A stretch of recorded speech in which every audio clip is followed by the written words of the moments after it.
सुप्रभात प्यारे बच्चों। आर्मी पब्लिक स्कूल के विद्यार्थियों का यूट्यूब चैनल एकेडमी अम्बाला में हार्दिक स्वागत है। आज कक्षा चौथी के बच्चे व्याकरण के अंतर्गत एक नया विषय पढ़ेंगे, काल। काल यानी टेंस। आइए जाने काल का अर्थ। काल का अर्थ है समय। वाक्यों के द्वारा हम इसे विस्तार से समझेंगे। कमला कल बाजार गई थी। गई थी, यह हुई क्रिया। इससे हमें पता चल रहा है कि काम बीते हुए समय में हो चुका है। कमला आज बाजार जा रही है।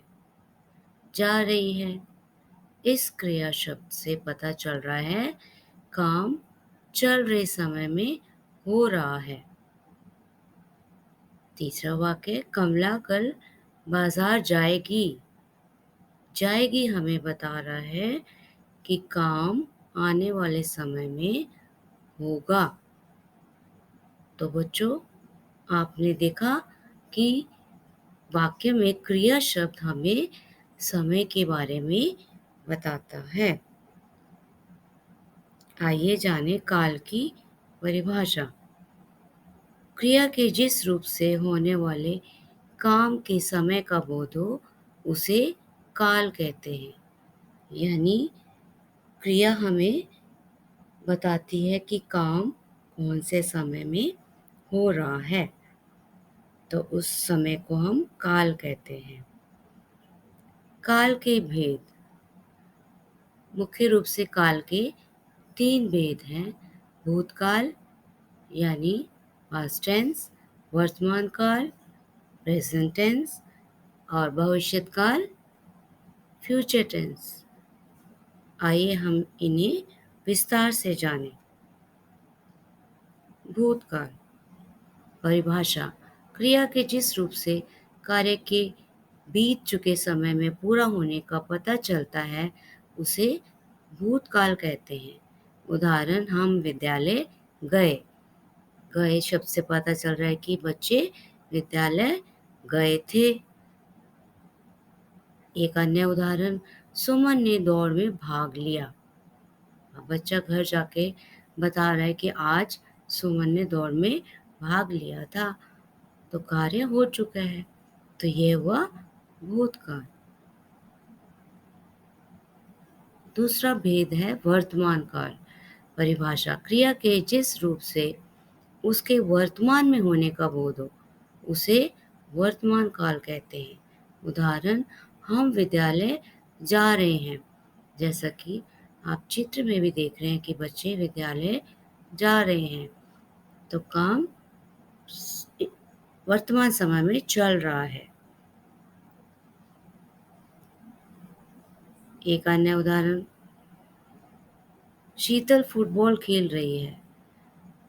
यानी कि शीतल अभी खेल रही है, तो यह हुआ वर्तमान काल।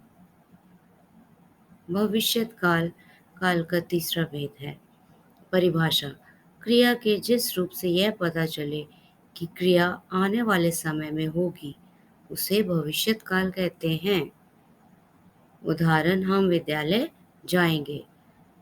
तो अब विद्यालय खुल चुके हैं, तो बच्चे कह रहे हैं कि हम विद्यालय जाएंगे, यानी कि भविष्य में वह विद्यालय जरूर जाएंगे।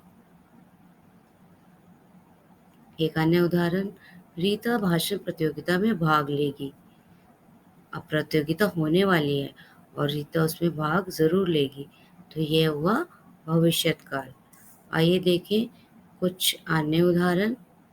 भूतकाल। राम ने रोटी खाई। इसका वर्तमान काल होगा, राम रोटी खा रहा है। और भविष्यत काल में कैसे लिखेंगे, राम रोटी खाएगा।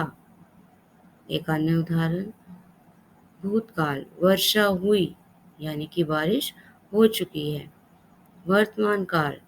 वर्षा हो रही है यानी कि बारिश चल रही है। अब इसका भविष्य काल का वाक्य कैसे लिखा जाएगा, कि भविष्य में वर्षा होगी। अब आप बताएंगे, इस चित्र में बच्चे खेल रहे हैं, कौन सा काल है? यस, वर्तमान काल। बच्चे वर्तमान समय में खेल रहे हैं। एक अन्य वाक्य, हम ताजमहल देखने जाएंगे। तो इस वाक्य में जाएंगे शब्द हमें क्या संकेत दे रहा है? कि हम भविष्य में जरूर जाएंगे। तो ये हुआ भविष्यत काल का वाक्य। मीनू ने गाना गाया, यानी कि वह गा चुकी है। तो यह हुआ भूतकाल। तो बच्चों, आपको यह पाठ अच्छी से समझ आ गया। अब आप इसका अभ्यास अवश्य करेंगे। धन्यवाद।